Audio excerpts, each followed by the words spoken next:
When I first saw the new Alfa Romeo Giulia, I thought, well, it's a good looking car. But I was very curious about it once I heard that they are going to build a 510 horsepower version with rear-wheel drive and a 50-50 weight balance. Some of you might be thinking now, what? Trust me, I know how you're feeling. And look at this interior, it looks absolutely stunning. There's carbon fiber everywhere and everything looks very clean and organized. I could stare at these carbon fiber seats for hours. But since there isn't a lot of time for me today, let's just get right to it. Hi guys, and welcome to the new Alfa Romeo Giulia. I know you just saw some amazing pictures of the Quadrifoglio, their top model with 510 horsepower. And yes, I'm also eager to drive it, just as you guys are probably eager to see it. But, I thought I don't want to, get too distracted with the engine and everything and first concentrate on the interior of the car and drive the car that's actually going to sell a lot more than the Quadrifoglio, probably. So I'm sitting here in the Giulia, nicely equipped with the strongest diesel engine. It's a 2.2 liter engine, 4 cylinders, producing 180 horses and 380 Newton meters of torque. It doesn't sound like a lot, but it is definitely enough for this car because it's very light. Yeah, so I'm honestly blown away by how good this car is. I mean, it just drives very nicely. The handling is very good. The car feels light because it is light. We have rear-wheel drive, which is fantastic. I mean, that's the recipe for any great driving car, to have rear-wheel drive. And we have a 50-50 weight balance, at least they claim so, and it feels like it, I have to say. But, I'm not drifting here, so I can't confirm that 100%. The shifter feels very nice, in my opinion. Even some journalists said it's clunky. I don't see that at all. The interior of the car is very nice. It's beautiful done. It looks very new, very different from other manufacturers. Very interesting. I like it a lot. It looks dynamic, but I can see a lot of Audi elements here. I mean, the air vents here are from the TT. Even the turn signal seems like it's out of the new Audis. The way the indicators indicate the speed and the RPM, the fuel level indicator, it all reminds me of the A4, which I just drove last week in Le Mans. Even the iDrive switch here, or whatever you call it, the controller, is very much like in the Audi, and even this volume button is at the same position as in the Audi. So I don't know if Alfa has some Audi designers now, or if Alfa just thought, hey, let's just look what the winning team is doing and, not copy them, but, use some of these elements as inspiration and do something similar. And there's nothing wrong with that, in my opinion. And it totally fits in this car. It looks beautiful. It's not like you're getting in, you're thinking, oh, it's an Audi. Not at all. Just me as a professional, since I drive all these cars, I can tell these elements remind me a lot of an Audi. Now I also have this driving select switch here. A stands for active efficiency, N for neutral, and D for dynamic. Any mode feels pretty good. I've only driven this car for half an hour right now, so I cannot tell you too much about these different modes. But it's cool that even everything in the cockpit here changes. So the active efficiency is green, then neutral, everything turns blue in here, and dynamic, of course, all red, which is very cool, a cool feature. The steering wheel also feels really nice. I mean, you have a very nice grip, especially in 9 and 3. And what's really cool is this optional start button on the steering wheel. I think it's optional, don't quote me on it, but I think that comes with the sports steering wheel we have in here. I would definitely get that. I mean, in what family saloon do you get to start your car on the steering wheel itself? I mean, that's so cool. Nice. In all honesty, I'm blown away by what Alfa Romeo has done here. I mean, I haven't driven an Alfa in quite a while, but I remember they were not that great. But this is a totally different game here. I mean, this can really compete, in my opinion, with a BMW 3 Series. No kidding. I'm not kidding, guys. Yeah, now that I've driven the diesel version of the new Giulia, I think it's time to get into the Quadrifoglio. I know you guys are all waiting for that. And here we go.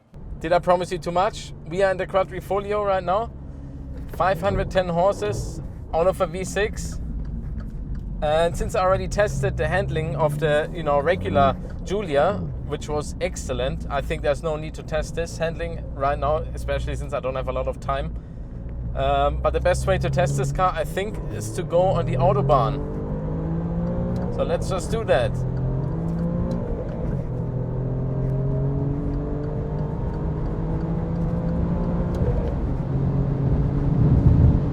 This car accelerates very fast. We're already at 200 kilometers per hour.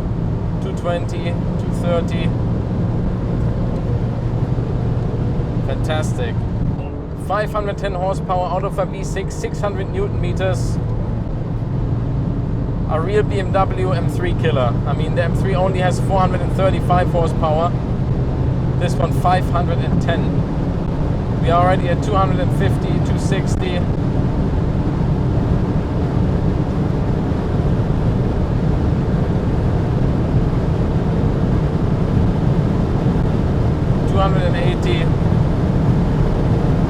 They say this car can go over 300 kilometers per hour, over 187 miles per hour.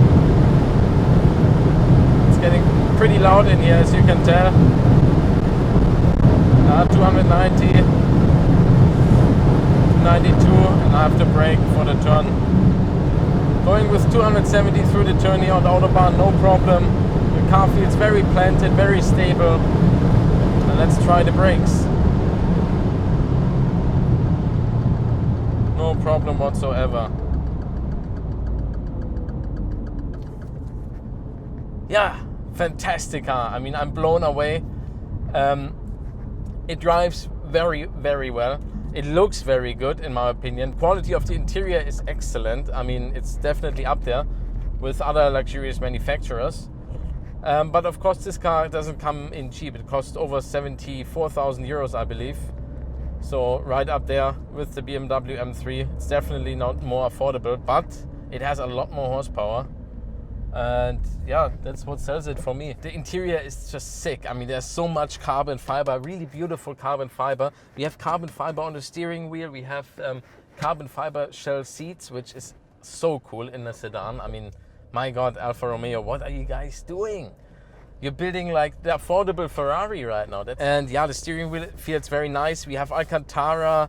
We have a red start-stop button, so not like all the other Giulias, a black one. This one is actually red. Very cool detail. Yeah, what I also love very much about the Quadrifoglio, you switch it into race mode, and what happens? The suspension gets super hard, fantastically hard, and the ESC is off. The dynamic stability control is off immediately. There's no, you don't have to push 5 buttons to get the best out of the car. It's just one switch to race. Everything is off. This is a serious car, guys. The sound, of course, it's a V6 turbocharged engine, so the sound is not too loud. I mean, it's a nice sound, but not loud enough. I mean, Italian car, I wish it was a screaming, naturally aspirated V8, but of course we can't do that nowadays anymore with all the strict emission standards.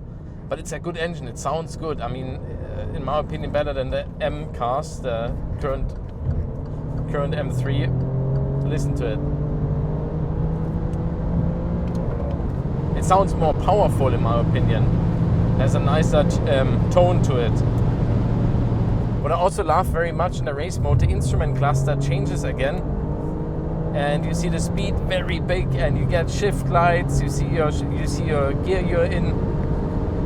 It's so cool. Another good thing about the Quadrifoglio is the brake feel. This is probably the best brake feel I've ever had in any road car. The brake pedal is so hard. You just touch it and you have brake performance right away. It's so fantastic. It's so confidence inspiring. It's fantastic. I mean, it's so hard, like almost like in a race car. I mean, race car drivers will laugh about it and say, no, this still is like a road car. But it's really hard, and you have a really good feel on these brakes. Thank you guys so much for watching this first look at the Alfa Romeo Giulia and the Quadrifoglio. I'll see you guys next time on Groschi Automotive. Yeah, here we have the i8 and the Carrera 4S. It was a nice trip back and good. I didn't think it would be that good. I thought it's just, sort of an M235